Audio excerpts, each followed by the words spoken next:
ಅಮೃತಂಗಮಯ. ಓಂ ಶಾಂತಿ ಶಾಂತಿ ಶಾಂತಿ.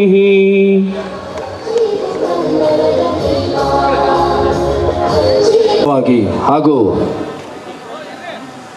ವೈಶ್ವಿಕ ಮೌಲ್ಯದ ರೀತಿಯಲ್ಲಿ ಪ್ರಜಾಪ್ರಭುತ್ವವನ್ನು ಉಳಿಸಿ ಬೆಳೆಸುವ ಸಲುವಾಗಿ ಚಿಕ್ಕಬಳ್ಳಾಪುರದಲ್ಲಿಂದು ಜಿಲ್ಲಾಡಳಿತ, ಜಿಲ್ಲಾ ಪಂಚಾಯತ್ ಹಾಗೂ ಸಮಾಜ ಕಲ್ಯಾಣ ಇಲಾಖೆ ಸಹಯೋಗದಲ್ಲಿ ಅಂತಾರಾಷ್ಟ್ರೀಯ ಪ್ರಜಾಪ್ರಭುತ್ವ ದಿನಾಚರಣೆ ಅಂಗವಾಗಿ ಜಿಲ್ಲಾಡಳಿತ ಭವನದ ಆವರಣದಲ್ಲಿ ನನ್ನ ಮತ ನನ್ನ ಹಕ್ಕು ಶೀರ್ಷಿಕೆಯೊಂದಿಗೆ ಹಮ್ಮಿಕೊಂಡಿದ್ದ ಪ್ರಜಾಪ್ರಭುತ್ವ ದಿನಾಚರಣೆ ಹಾಗೂ ಸೈಕಲ್ ರ್ಯಾಲಿಯನ್ನ ಸಂಸದ ಸುಧಾಕರ್ ಉದ್ಘಾಟಿಸಿದರು. ನಂತರ ಮಾತನಾಡಿದ ಅವರು, ಡಾಕ್ಟರ್ ಬಿಆರ್ ಅಂಬೇಡ್ಕರ್ ಅವರು ನಮ್ಮ ಅಖಂಡ ಭಾರತದ ಪ್ರತಿಯೊಬ್ಬ ನಾಗರಿಕನಿಗೂ ಸಮಾಜದ ಪಾಲು ಸಿಗಬೇಕು. ಈ ದೇಶದ ಕಟ್ಟಕಡೆಯ ವ್ಯಕ್ತಿಗೆ ಸಮಾನ ಅವಕಾಶ, ಹಕ್ಕುಗಳು, ನ್ಯಾಯ, ಸಮಾನತೆ ದೊರೆಯಬೇಕೆಂದರೆ ಸಂವಿಧಾನ ಮತ್ತು ಪ್ರಜಾಪ್ರಭುತ್ವ ಮುಂದುವರಿಯಲೇಬೇಕು. ಇಲ್ಲವಾದಲ್ಲಿ ಆರ್ಥಿಕ, ಸಾಮಾಜಿಕ, ಶೈಕ್ಷಣಿಕ ಮತ್ತು ರಾಜಕೀಯ ತಾರತಮ್ಯ, ಮೇಲು ಕೀಳುಗಳು ಹೆಚ್ಚಾಗಿ ದೇಶ ಅಭಿವೃದ್ಧಿಯಲ್ಲಿ ಹಿಂದೆ ಸರಿಯುತ್ತದೆ. ಪ್ರಜಾಪ್ರಭುತ್ವ ವ್ಯವಸ್ಥೆಯಲ್ಲಿ ಮತದಾನ 18 ವರ್ಷ ಮೇಲ್ಪಟ್ಟ ಎಲ್ಲ ಸಾರ್ವಜನಿಕನ ಹಕ್ಕು. ದೇಶದ ಅಭಿವೃದ್ಧಿಗೆ ನಮ್ಮ ಮತ ನಮ್ಮ ಹಕ್ಕು ನಮ್ಮ ಸಂವಿಧಾನಿಕ ಕರ್ತವ್ಯ ಕೂಡ. ನಾವೆಲ್ಲರೂ ಮರೆಯದೆ ನಮ್ಮ ಮತ ಚಲಾಯಿಸಬೇಕು. ನಮ್ಮ ಒಂದು ಮತ ಸದೃಢ ಭಾರತ ನಿರ್ಮಾಣಕ್ಕೆ ಆಧಾರ. ಯಾವುದೇ ಆಮಿಷಕ್ಕೆ ಒಳಗಾಗದೆ ನಿರ್ಭಯವಾಗಿ ಪಾರದರ್ಶಕವಾಗಿ ಮತ ಚಲಾಯಿಸುವುದರ ಮೂಲಕ ಪ್ರಜಾಪ್ರಭುತ್ವವನ್ನು ಬಲಪಡಿಸಿ ದೇಶವನ್ನು ಭ್ರಷ್ಟಮುಕ್ತ ಸಮಾಜ ನಿರ್ಮಿಸಲು ಉತ್ತಮ ಜನಪ್ರತಿನಿಧಿಗಳನ್ನು ಚುನಾಯಿಸುವ ನಿಟ್ಟಿನಲ್ಲಿ ನಮ್ಮ ಅಮೂಲ್ಯ ಮತವನ್ನು ಚಲಾಯಿಸಬೇಕು ಎಂದು ಕರೆ ನೀಡಿದರು.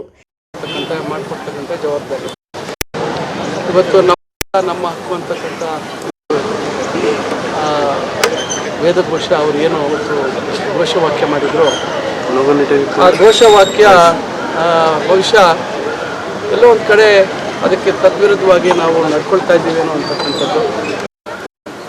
ಮತದಾನ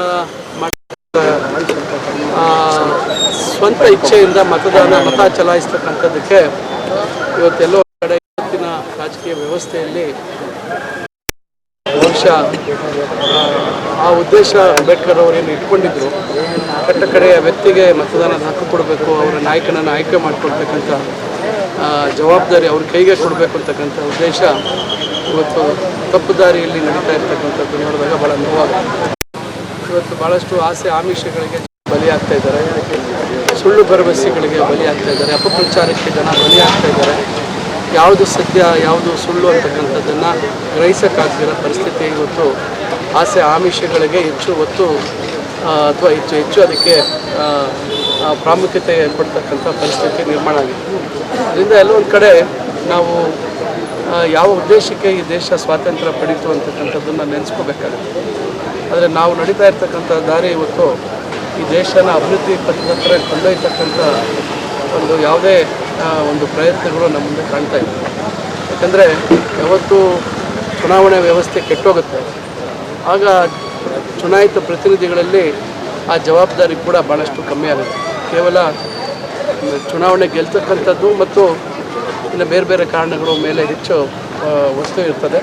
ಅದರಿಂದ ಇದು ಬದಲಾಗಬೇಕು. ಇವತ್ತು ನಮ್ಮ ದೇಶ ಇನ್ನು ಭಾಳಷ್ಟು ಪ್ರಗತಿ ಪಥದಲ್ಲಿ ಸಾಗಬೇಕಾದ್ರೆ, ಜಾತಿ ವ್ಯವಸ್ಥೆ ನಿರ್ನಾಮ ಆಗಬೇಕಾದ್ರೆ, ನಿರ್ಮೂಲನೆ ಆಗಬೇಕಾದ್ರೆ ಮತ್ತು ಸಮಾಜ ನಿರ್ಮಾಣ ಆಗಬೇಕಾದ್ರೆ ಮತ್ತು ಉತ್ತಮ ಒಂದು ಪ್ರಜಾಪ್ರಭುತ್ವದ ವ್ಯವಸ್ಥೆ ನಿರ್ಮಾಣ ಆಗಬೇಕಾದ್ರೆ ಬಹುಶಃ ಮತದಾರರು ಇವತ್ತು ಎಚ್ಚೆತ್ಕೋಬೇಕಾಗುತ್ತೆ. ನಾಯಕರು ಎಚ್ಚೆತ್ಕೊಳ್ಳೋದಕ್ಕೆಲ್ಲ ಕಾರಣ ಇದೆ. ಯಾಕಂದರೆ ಒಬ್ಬರು ಎಚ್ಚೆತ್ಕೊಂಡ್ರೆ ಮತದಾರರು ತಪ್ಪುದಾರಿಗೆ ಇಳಿತಕ್ಕಂಥ ಕೆಲಸ ಆಗ್ತದೆ. ಅದರಿಂದ ಮತದಾರರೇ ಇವತ್ತು ಎಚ್ಚೆತ್ಕೊಂಡು ಆ ರೀತಿ ತಪ್ಪುದಾರಿಗೆ ಸಂವಿಧಾನ ವಿರೋಧಿ, ಪ್ರಜಾಪ್ರಭುತ್ವ ವಿರೋಧಿ ಒಂದು ಚುನಾವಣೆ ವ್ಯವಸ್ಥೆಗಳನ್ನು ಮಾಡ್ತಕ್ಕಂಥ ಅವ್ರಿಗೆ ಸರಿಯಾದ ರೀತಿ ಒಂದು ಬುದ್ಧಿ ಕಳಿಸ್ತಕ್ಕಂಥ ಕೆಲಸ ಆದಾಗ ಮಾತ್ರ ಸಮಾಜ ಬದಲಾವಣೆ ಆಗಕ್ಕೆ ಸಾಧ್ಯ ಆಗುತ್ತೆ ಅಂತಕ್ಕಂಥ ಮಾತನ್ನು ನಾನು ಹೇಳಲಿಕ್ಕೆ ಬಯಸ್ತೇನೆ.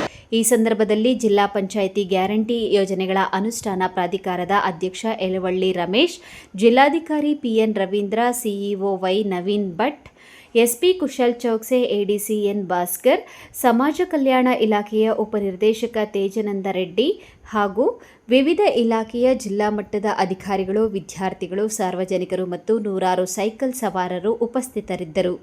ಕ್ಯಾಮರಾಮ್ಯಾನ್ ಪ್ರವೀಣ್ ಜೊತೆ ಕಳವಾರ ಅರುಣ್, ಎಂಎಂಟಿವಿ ನ್ಯೂಸ್, ಚಿಕ್ಕಬಳ್ಳಾಪುರ.